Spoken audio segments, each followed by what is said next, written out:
What's up, y'all? Welcome back to Saved by the Code. Hope you're all doing just fine out there. Got some great stuff for you today. Got some energy stuff, SEC nonsense. Actually, it's really great what happened about 3 days ago now.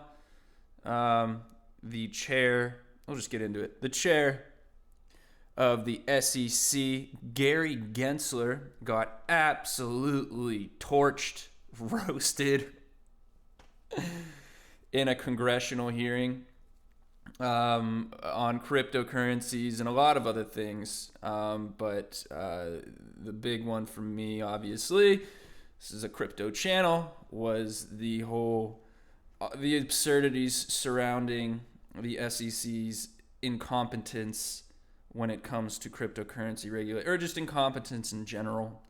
Yeah, I got a short clip for you here. It's phenomenal. I respect the guy who's questioning him in Congress.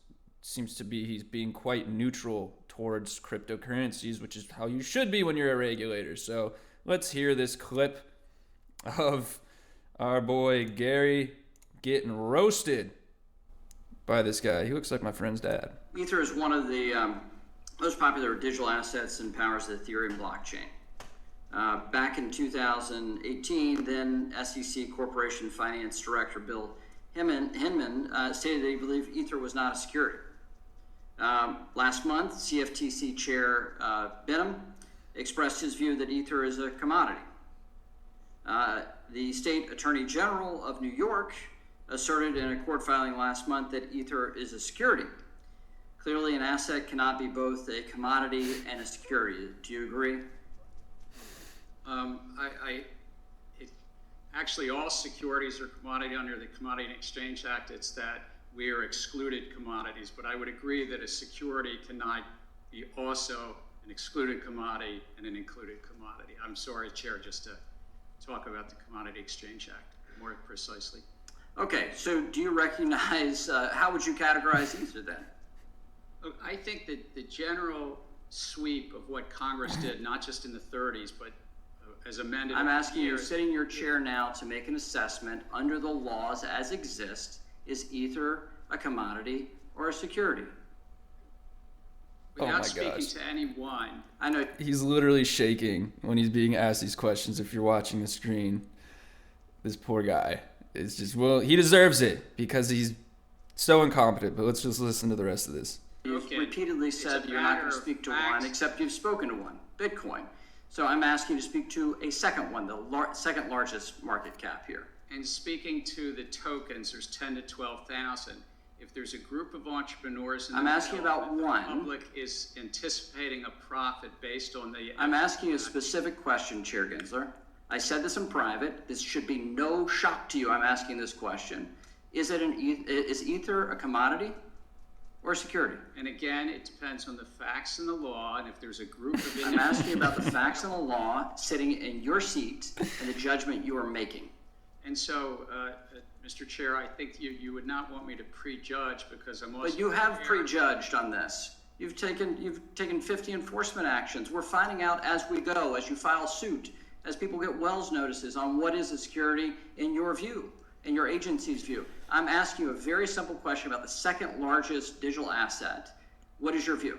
And my view is if there's a group of individuals in the middle that the public is All anticipating. right, so let me just ask a based second on those question then. efforts. Do you think it serves the market for an object to be viewed by the commodities regulator as a commodity and the securities regulator to be viewed as a security? Do you think that provides safety and soundness for the product? Do you think it provides consumer protection? Do you think it serves the value of innovation?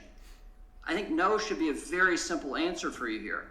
I think, That uncertainty is bad, is it not? and I think that Congress has said that there's one agency, the Securities and Exchange Commission, under this And committee. you won't answer my question, and you're the head of that agency. So give me a break. Come on. I'm answering it in the generic because you would not want me to speak about any one set of facts. What? That is the man in charge of one of the largest regulatory bodies in this country. I literally have no idea what he was trying to say or what he was saying that entire 3-minute clip. Like I said, I actually respect the guy who was questioning him. He seems to be taking quite a neutral approach to this. He's literally just going like, tell me if Ethereum is a commodity or a security. And Ethereum is the second largest cryptocurrency, second to Bitcoin. And also bringing up the fact that the Commodity Futures Trading Commission, CFTC, and the SEC, the commodities people are saying Ethereum is a commodity. SEC, Securities and Exchange Commission, is saying it's a security. And the guy's just bringing up the absurdity of that. And he cannot provide an answer. This just goes on. Like, this is just a short clip from this. And like I said, he was actually like visibly shaking during this interview. And I don't know what's going on with this guy. Like, is he being paid off by someone to like do all this craziness with the crypto regulation or what? Because, I mean, that's weird. I mean, he's just being roasted by everyone. People on the internet, this. I mean, you know, it was just great. I loved seeing that. This man is totally incompetent and has no right to be in charge of one of the largest regulatory bodies in the country. Literally, the regulators can't agree. He says here, regulation by enforcement is not sufficient nor sustainable. Your approach is driving innovation overseas and endangering American competitiveness. You know, respect to the guy that's questioning him. Like, hell yeah, you know, I mean, that's true. Even people within the SEC are saying just how absurd all this is. And let's see. Yeah. What else like divide and staff for forceful actions? Oh man, it's just so bad. It's such a we just live in a cartoon, literally.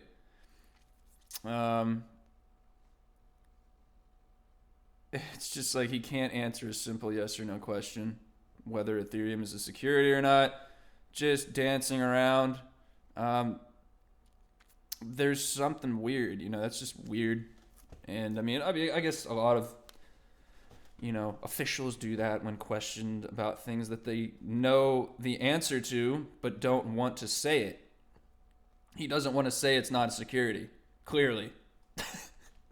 Like, oh man. And a lot of these regulations are you know, from the 1930s. It's even more of a, you know, clown world type stuff. Typical clown carnival, you know, how everything is these days. So yeah, I just wanted to start the video out with that because I thought it was awesome. Get him. Get him. This guy needs to be ousted immediately because he is just stifling innovation and just making everything a complete mess and obviously very incompetent or has some kind of agenda. Doesn't like crypto, didn't buy crypto early enough. Apparently, I've read that this guy, Gary Gensler, the chair of the SEC, taught crypto and blockchain classes at MIT or something. Literally read that. And, wait, I'm going to see, actually. Gary Gensler, MIT crypto classes. Maybe I'm totally wrong. Ah, yeah. Blockchain and money course taught by Gary Gensler. What?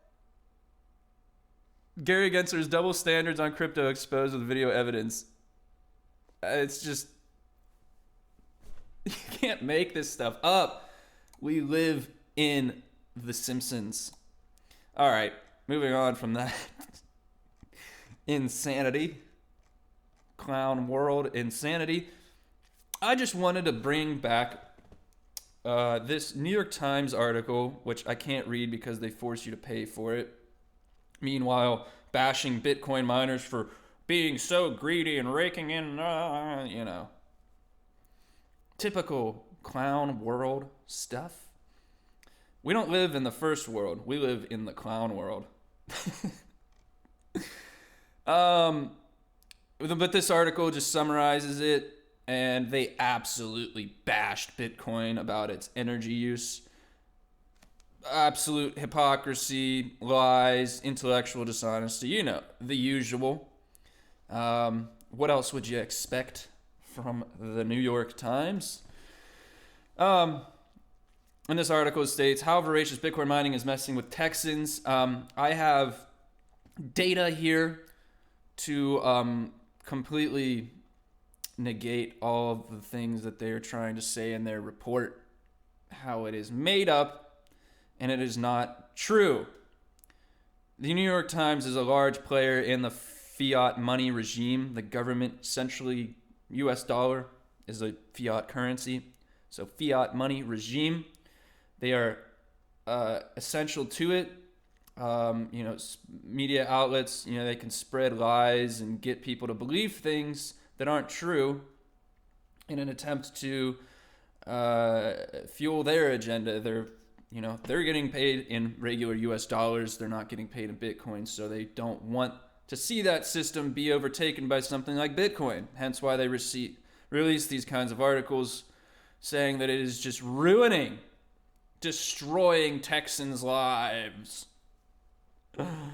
Texas is on fire because of Bitcoin, and it's going to spread to the rest of the world. Couldn't be more of a lie. It's saying here that because of Bitcoin mining in Texas, the cost of energy has increased significantly for Texans. Only because of Bitcoin mining. That is the only thing. There is no other cause for the increase in energy prices. I don't know about you, but not just energy prices have increased. Groceries, gasoline has increased. Pretty much everything has become much more expensive. Do you think all of that is caused by Bitcoin mining? Do you really think the cost of eggs at the grocery store doubling in the past year is caused by Bitcoin mining? Gas prices, do you think that's caused by Bitcoin mining? No mention of, the horrible conflict that's going on over there in, that Eastern European region. No mention of that whatsoever, but it's Bitcoin, it's not that. That has nothing to... Forget about that. Look at Bitcoin. It's absurd how intellectually dishonest, blatantly lying these media outlets are. It's really crazy. So yeah, here they say that energy prices have increased in Texas only because of Bitcoin mining. So let's see here. Let's look at some raw data. So yeah, actually, let's go to this chart. Where did I have it? Let's see here. Oh yeah, beautiful chart here, detailing out the cost of energy by state and comparing it to what it was in January 2022 to January 2023. There's a 3-month lag because of how much data they need to gather. So this is the most recent, which is not going to be much different from now to January. And it measures it in cents per kilowatt hour. And across the board, in every single state, except for a few, like Alaska went down a little bit. I think Vermont went down, but pretty much 90% of states' energy prices increased. And here's Texas for you. It increased since January 2022 to January 2023, I believe it was about 14%, which is significant. It is. But then you look at a state like Connecticut, or let's go to Rhode Island, where there is zero Bitcoin mining happening. Zero. And let's just calculate the percentage increase of energy costs from January 2022 to January 2023. 28.96. That is a 19% increase in a state with no Bitcoin mining. Oh, same with New Hampshire. There's no Bitcoin mining happening there. That is almost a 50% increase. New England is getting wrecked when it comes, they're the worst when it comes to energy price increases in the country. Texas is about right in the middle, if not a little bit below the average. Hawaii's terrible. I mean, it's Hawaii. California, but in states where there's no Bitcoin mining or minimal happening, had the highest price increase. No correlation whatsoever to Bitcoin mining? I think so. So just right there, that data point kind of proves that it is not directly caused by Bitcoin mining.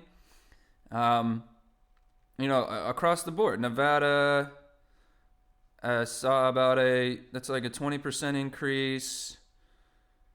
Hawaii, so expensive there. They're the most expensive state by far. Ugh. That is rough. 44.96 cents per kilowatt hour when the average looks like it's about 15. Ooh. And this is residential. This is not, because there's residential, commercial, industrial. I'm just looking at residential because that's what this article talks about, how Bitcoin mining is making so much. People can't do anything in Texas. Bitcoin. It's so ridiculous. But yeah, just across the board, your groceries are more expensive. You don't need to read an article for that. It's firsthand experience. You really think that's because of Bitcoin mining? Right here, and this is an energy website, because in Texas you can choose which energy provider you want. So it's kind of more of a free market there. That's what I really like about Texas. They really try to retain those original American values, which have been lost pretty much in every other place in this country. It says, the conflict in over there in wherever. Oh, here it is. The gas price hikes were caused by decreased supply stemming from the recent foreign conflict. No mention of Bitcoin mining. You'd think they would say that on here. This one also says, this article is saying that all this energy price increase is because of the exportation of energy with the war in Ukraine dragging on and the upending world energy market, Texas electricity providers are cautioning customers that the high rates could linger for months or longer. This article doesn't mention Bitcoin one time. Very interesting.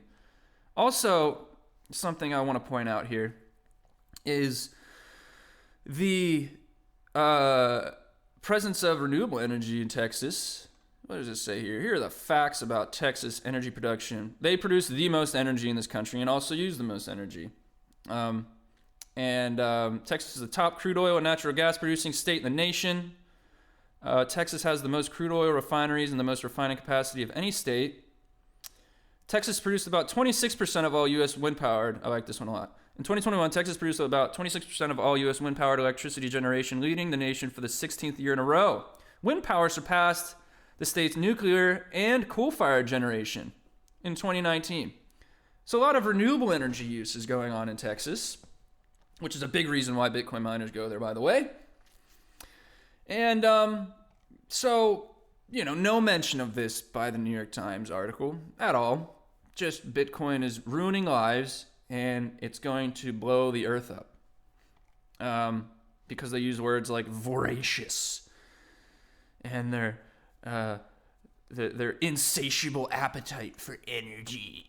Yeah. No mention of gold energy consumption. No mention of banks, refrigerators, all that good stuff that consume lots of energy. Here's a great chart I also have here for you. I mean, this is coming from the source. They literally provide energy data for the United States. I think they may do other countries, but I'll put a link down below. Energy information something. EIA, they just provide just data. There's no agenda here. It's just data.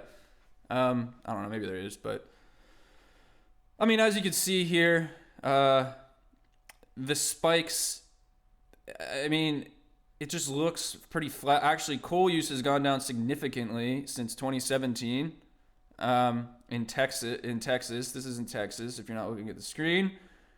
Natural gas use has increased. However, coal has dropped significantly. But natural gas use is pretty much the same as it was back before Bitcoin even existed. In fact, coal use was much higher back in 2007, before Bitcoin was a thing. Coal use has declined significantly. Where was one chart that... Okay, let's see here. Average retail price of electricity in Texas. This is a beautiful chart. Let's just look at residential, since that's what they're focusing on. Since that's just, Bitcoin is just ruining lives. If you're not looking at the screen, before Bitcoin even existed, the price increase from January 2005 to June 2006, what is that? 9.15, 13.41. Let's see here. Let's do this calculation real quick. Live calculation, 9.15 to 13.41. That is a 32% increase in prices back in 2005. So from January 2005 to June 2006, was that a year and a half? That is a 32% price increase for the price of electricity in Texas. Over a year and a half. Let's see the same kind of time frame here. January 2022 to, let's go to January 2021. Okay, we'll go here. July 2021 to November 2022. That's about the same time period, right? 11.73.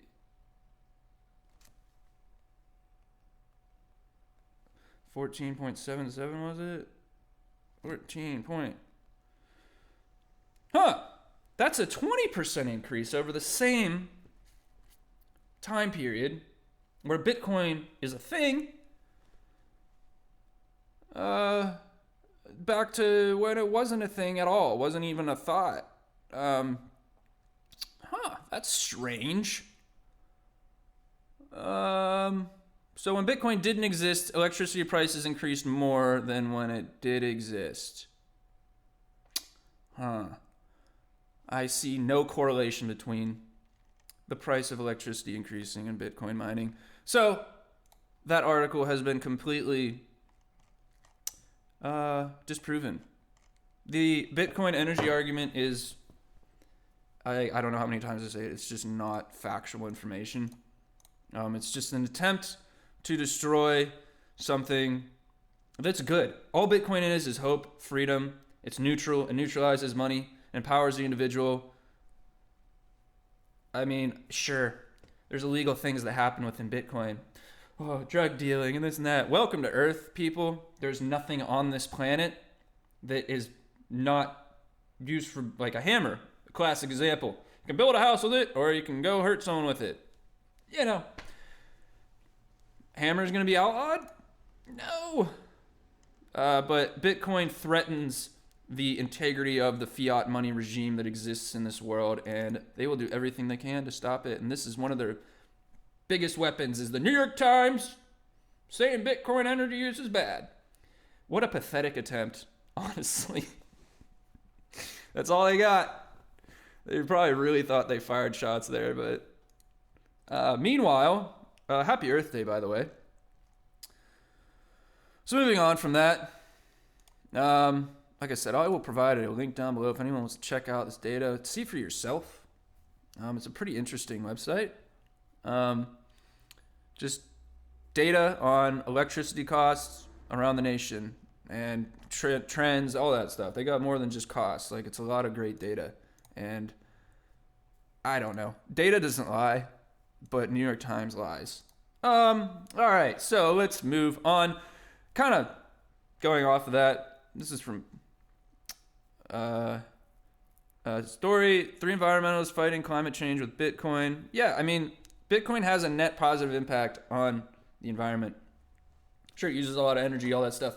However, it pushes forward the renewable energy sector, as well as balances energy grids. Let's see here. The renewable energy entrepreneur. I mean, it's like at the forefront of Bitcoin mining is getting clean energy, getting energy from clean sources. And we still need fossil fuels. I don't care what anybody says. We cannot move to an entirely renewable energy source tomorrow. I mean, that's what in these people's heads. They think everyone should be driving Teslas and that we'll all consume energy and be as clean as can be just tomorrow. That's just not reality. We need fossil fuels. They work. Sure, they produce pollution, but it's going to take time. It's going to take time. Calm down there, New York Times, It's just these things take time. And, it's just they just fail to mention so many things. I just have no respect at all. Like,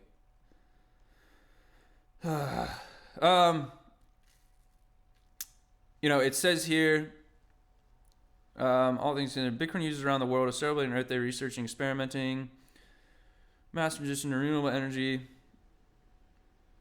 Bitcoin's proof of work mechanisms make it great for pairing with hydropower, wind, and solar.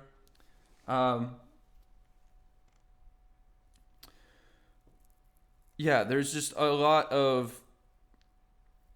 there's a net positive from Bitcoin mining. He's not working on a free. We get tons of carbon. And Bitcoin mining is pushing this forward. It's pushing this energy forward with investment in it, and pushing. And these renewable energy sources are highly unpredictable. They can produce excess energy or not enough energy. And when you have excess, you waste the energy. So if you have something like Bitcoin, which can just be these big Bitcoin mines, which consume a lot of energy, they can buy up that excess energy, which will be wasted otherwise, and put it to use, bringing value to it. And if it comes from renewables, what do you know? There's no emissions. And then when you don't have enough, they can shut down. So having that ability to do that, that's not something that many things in the energy sector can do. It says here, renewable energy sources like wind and solar power provide inconsistent power to the grids in places like Texas. Bitcoin mining is a flexible load, allowing miners to ramp up and down with the sometimes unpredictable production schedules of wind and solar.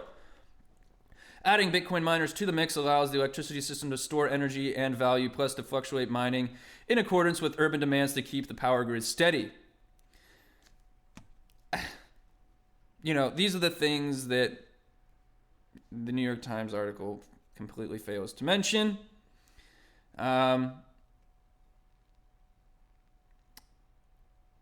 Proof of work Bitcoin operates offers unique potential for increasing reliance on renewable energy. These are just the things that are actually happening.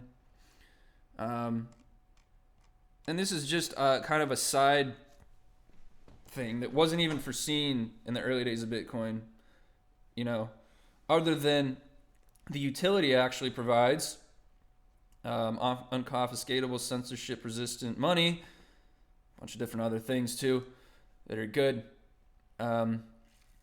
This energy thing is kind of like a side effect that wasn't foreseen. The energy grid balancing, the investment into the renewable energy space, things that aren't mentioned in articles that the New York Times writes. All right, next article. Let's keep it moving here. Where are we at? 30 minutes, not bad. All right, this is cool. Bitcoin racing team will put Bitcoin in front of millions of racing fans in the Porsche Carrera Cup. That's cool. Bitcoin racing team has entered the Netflix star driver Sebastian Melrose in the Porsche Carrera Cup with the Richardson Racing Team, winner of last year's events. I love it. So there's a racing team that likes Bitcoin. That's cool. So that will be a huge exposure. Bitcoin Racing Team aims to bring Bitcoin to a wider audience and is actively looking for additional Bitcoin-related sponsors. Just how global Bitcoin is at this point is pretty mind-blowing relative to what it was even like 2, 3, 4 years ago. And we kind of get desensitized to it, you know, even with the price sitting at like $30,000. That was like a dream in like 2020. Like, you know, 3 years ago. This is now like a low. 30,000. Oh my gosh. So prices are so low. And I get it, you know. They should be a lot higher. However, you know, there are things happening in the world that people need to survive and not die first. And then they can buy Bitcoin. I mean, yeah, things like this, the exposure, just are happening constantly. And it's just like, things couldn't be more in favor of Bitcoin and cryptocurrency to succeed. Just how centralized systems fail constantly. And, you know, I think it's a huge, just kind of off topic from this article, but it's a huge testament as to how decentralized Bitcoin is with the whole mining thing in Texas. They have agreements to shut down their mining operations in times of high demand for the energy grid, and they'll receive payment for that. And shutting down all those massive mines doesn't affect the network at all. Like, it keeps operating just fine. Kind of shows you how decentralized and resilient the entire network is. But yeah, this is cool. Bitcoin Racing Team. Hint of the sun or avid Bitcoiners.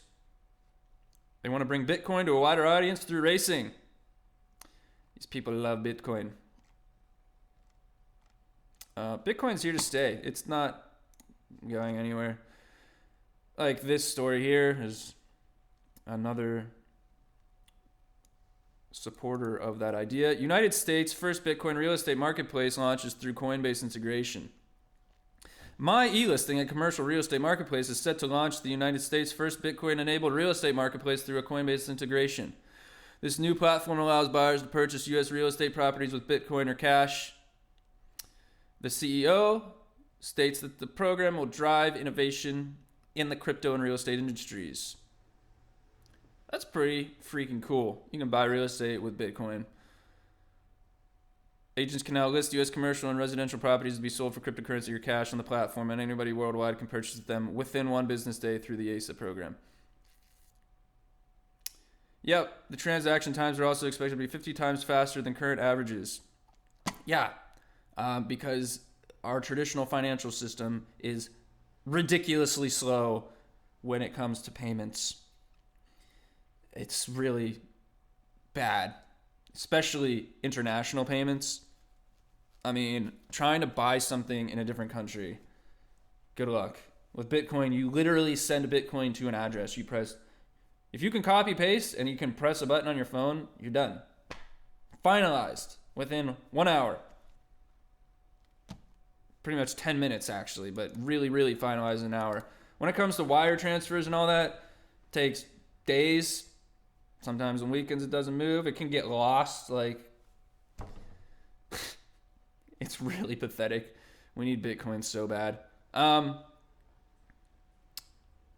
mean, this is just huge. This is massive. The amount of exposure and the actual real world use case here is wild. It launched literally on April 20th. 420, yeah. And it's in Texas only right now, but it plans to expand to other states in June 2023. That's pretty freaking cool. Let's check out the website. Crypto program. It says it right there on their website. Transforming real estate commerce in crypto. That's freaking cool. Sellers or buyers. Look, they got Bitcoin right there on their website. Woo! Let's use some properties. Let's see what they got. They literally have it listed. Oh my gosh, Bitcoin and Ethereum. That's so cool. This little house in Corpus Christi. This plot of land, 89 Bitcoin, 2.4 million. You can literally buy property with Bitcoin on this website. Buy now with crypto. Wow, that's wild. That is really cool. Apparently this just started yesterday. So yeah, really cool. It's happening. Actual real world use case and adoption for crypto is here. And is happening more and more every day. Next story. The Bitcoin Lightning Network is 1,000 times cheaper than Visa and MasterCard. Yeah, it is. The fees for those platforms are absurd. Let's see here. Fresh data from Glassnode demonstrates that Bitcoin's Lightning Network is significantly cheaper to use than legacy payment networks. The Lightning Network is Bitcoin's second layer scaling solution. There's layers. This is how you scale things like Bitcoin. Like there's layer 1 Bitcoin, which is slow. It is. It processes a maximum of like 3 to 5 transactions per second, which just won't work for global adoption. So you build a second layer on top of that.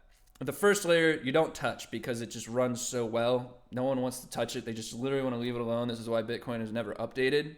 It's just literally the way it is because you don't want to mess up computer code that already works very well, because doing that is so difficult to get computer code to work flawlessly like it has been for kind of nuts. And so they don't want to touch it. So leave that layer alone, which is maximally secure, decentralized, all that stuff with the miners and everything. Build a second layer on top of it to where you can transact and then settle it in one batch transaction on the first layer, which is the general idea of it. So that's what the Lightning Network is. It's cheaper and quicker than the base layer of Bitcoin. The costing value. The median fee rate, the cost of sending value across the Lightning Network, is 0.0029% transaction fee. 1,000 times cheaper than MasterCard or Visa. Good old MasterCard and Visa.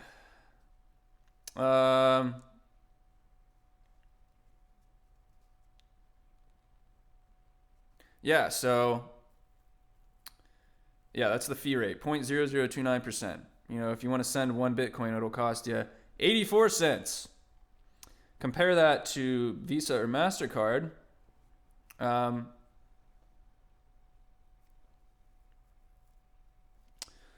Is 1.5%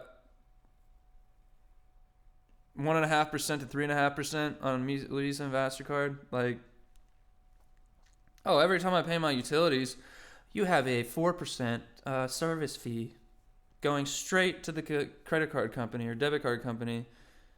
It's so bad. 4%, like, that's ridiculous. I like the sound of 0.003% a little better.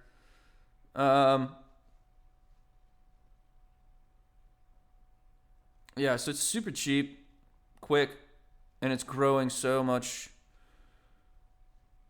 Of course, let's consider that the typical channel.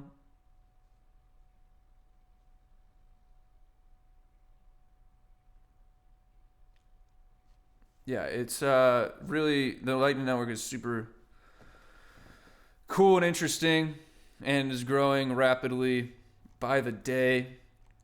And you can actually use it in Cash App, the very popular payment app.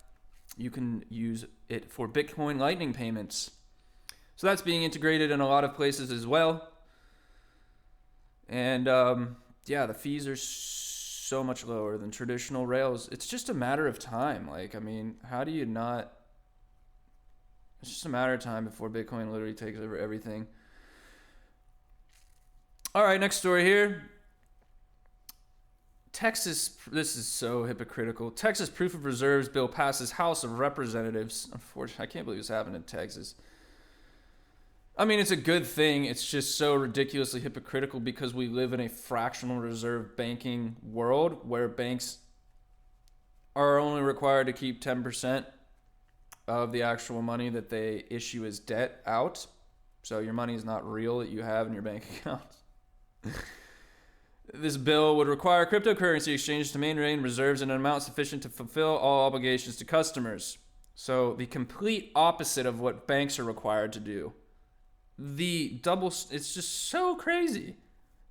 Banks only required to keep a couple percent, but crypto exchanges, you got to keep which I think is how it should be everywhere, you know? You should have full reserves. The insanity in our banking system that you only have to have 10% of the money that people deposit, and if everybody goes and tries to withdraw, no one can get their money. Or only 10% of people can get their money. It's so crazy. And the money is just fake nothing. Literally.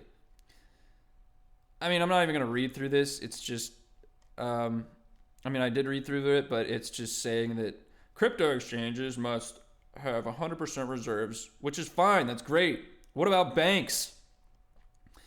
You don't hear about the SEC talking about any of that insanity. About crypto, oh, we got to get the exchanges. We got to make sure they're solvent. But not our banking system. That's okay. That's fine. That's okay. But crypto, oh, get them. Bitcoin's going to burn Texas alive. Everyone's going to die. But the banking system, that's fine. Banks have been around long enough, screwing everybody long enough that they're allowed to continue to exist. But Bitcoin, rah! It's hilarious.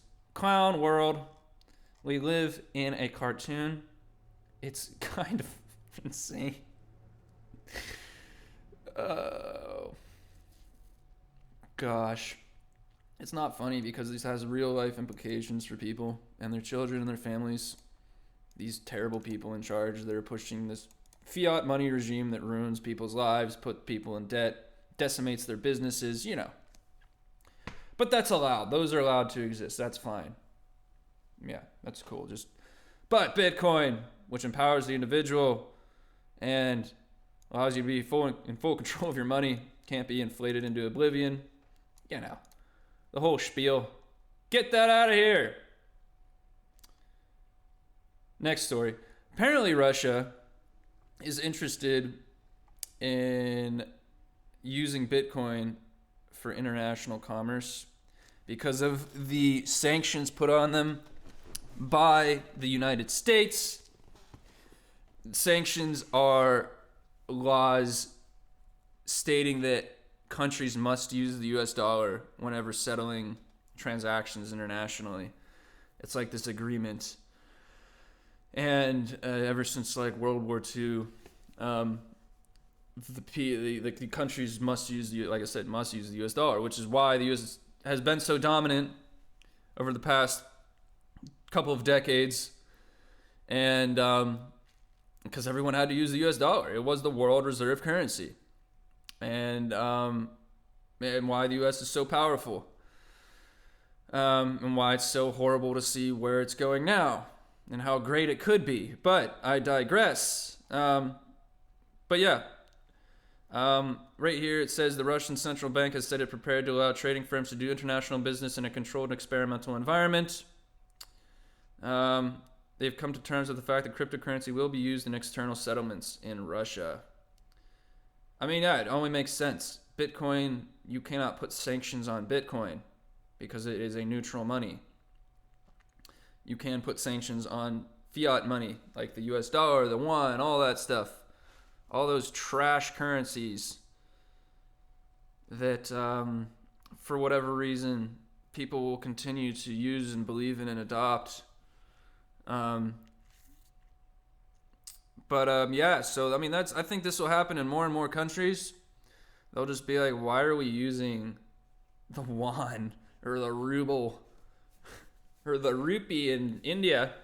The great rupee and yuan. We are here to give you financial freedom and enslave you for the rest of your life and make your life miserable. But that's just in the small print.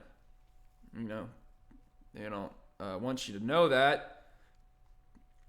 But I think this will happen in more and more countries. You know, why would you not use a neutral currency that can't have sanctions put on it? and Bitcoin is the most secure, decentralized, neutral one. So I think we're going to see that happening in more and more countries. That's huge. That's massive. Just like the exposure of these stories, like Russia using Bitcoin for international trade, the Lightning Network being way cheaper than MasterCard, this real estate thing going on, the Bitcoin racing team, even the trash New York Times article, they always say there's no bad publicity. And I kind of agree. The exposure, Bitcoin is everywhere. And it's just happening before our eyes, the integration of it in daily life, just like the internet. Next story. This is a good one. Bitcoin mining difficulty hits record high, indicating network resilience. This was just yesterday. Yeah, the amount of mining occurring, this chart's nuts. It just literally goes straight up. Has reached new all-time high. This has been happening for the past year or two now. Actually, since 2021, just going straight up, literally. Actually, literally since 2017, just parabolic. And I just love seeing this in light of all this New York Times article and stuff. They're trying to say we need to stop the mining, and they're just yeah, screw you, and we're at an all-time high. So the Bitcoin network is at a maximum level of decentralization, security, all that good stuff. This implies that the network is becoming more secure. Successful attacks now require more processing power. In the past year, it's grown 64%. That's huge. And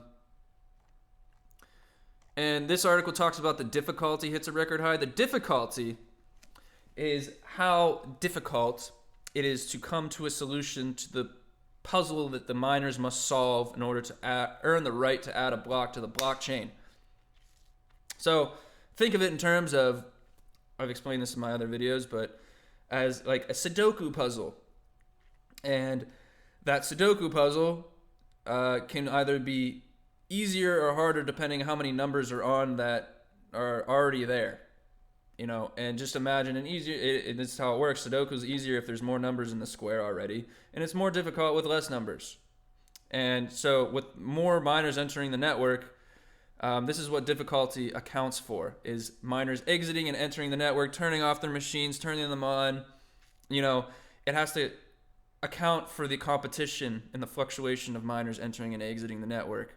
And so this difficulty self-adjusts every 2 weeks to ensure that every 10 minutes, a block is produced on average. If this average is low, if it's being produced too fast, the difficulty will increase, making it more difficult to come to a solution to that puzzle. If blocks are not being produced quick enough, it will self-adjust once again to make it less difficult, so that blocks, like I said, on average are produced every 10 minutes. And this has been a core part of the protocol ever since it was released back in 2009. And it seems to be working just fine because, the amount of computing power behind the Bitcoin network is absurd. It's the largest computing network in the world. Distributed, not just distributed computing network, just computing network in general. There's so much power behind it. It's only in theory that it could be taken down at this point. The amount of money and resources and power that you'd need just wouldn't work. You would need hundreds of millions of dollars, the space for it. And then what did you do? You just took down the network, and you know how fast Bitcoin's price would crash? You just devalued the very thing that you just spent billions of dollars on taking down. I mean, the government would do that, but why wouldn't they just ban it instead of do all that, All right. So Bitcoin mining, another all-time high, has just been happening constantly. And thus indicates the health of the network is also at an all-time high. Bitcoin going nowhere, folks. All right. 2 more stories here. Global reserves held in U.S. dollars fell to less than 50%. The currency has become toxic, apparently. Central bank dollar reserves hit 47% as trust in the currency erodes. Yeah. You know how the U.S. dollar was a world reserve currency, but a lot of confidence is being lost because of the unchecked money printing that's occurring, the ridiculous amount of spending. It's just simple mathematics. High supply and not high demand. That's gonna result in a decrease in value, and they've just been printing money so crazy, like so much, and just creating money. There's no oversight to this. It is literally just, we need $1 trillion. Okay, boom, there's $1 trillion, just out of thin air, backed by nothing, no gold, no nothing. That's how it works. Just don't be fooled because of these people who are in power and they wear suits. You think they're all official and they have like these really advanced, well thought out processes. That's just not the truth. You would be appalled at how there's a complete lack of any professionalism within these regulatory bodies and 3-letter, 4-letter whatevers, and the lack of competency behind, the Federal Reserve, the IRS, the SEC, whatever you want to say. It would appall you, man. I mean, just look around you. It's just so apparent. Look at the world. Like, obviously, no one knows what's going on or what they're doing. And I don't know. Maybe that's just how humans work. It is incredibly difficult to govern 300 million people.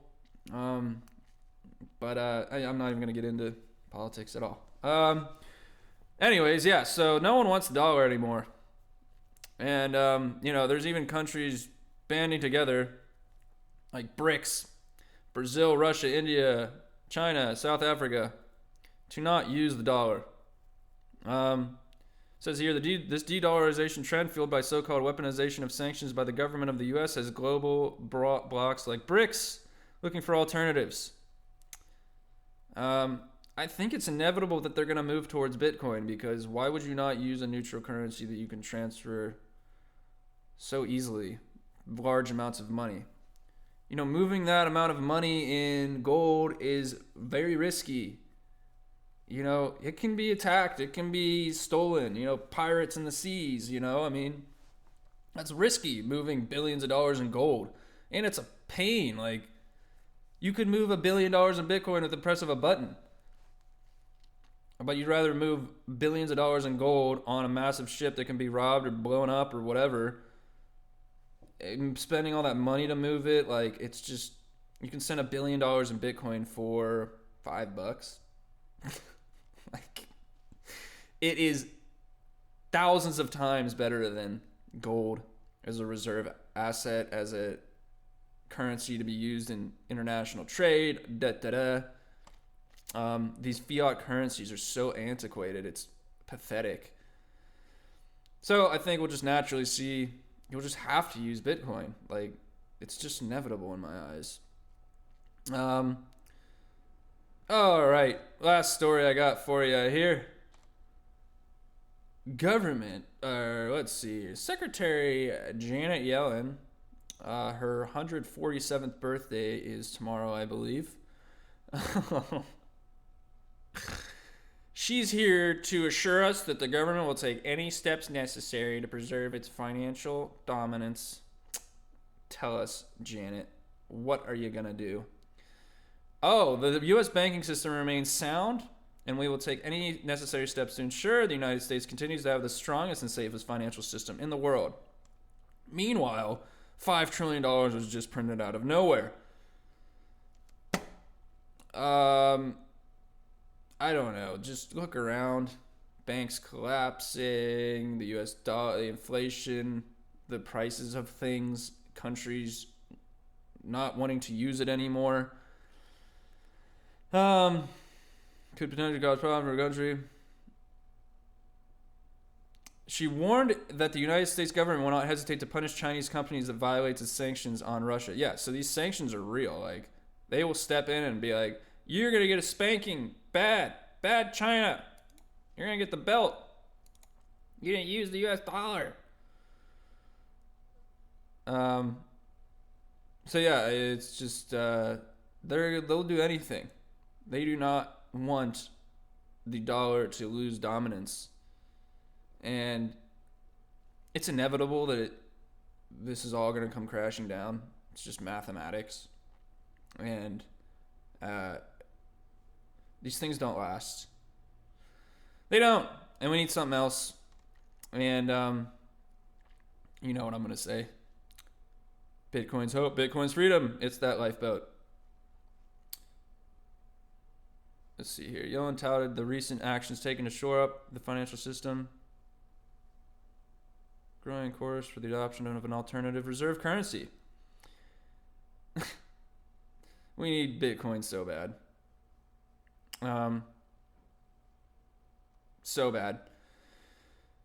And it couldn't be a better environment for it to thrive. It's just a matter of time. It really, really is. All right. I think that does it for today's episode. The market is looking... Bitcoin's at 27,600. Ethereum, 1876. Bunch of other stuff. Kind of down, sideways. Nothing terrible, though. You know, it's just another day. In crypto, do not forget that Bitcoin was at $16,000 3 months ago. Don't forget that.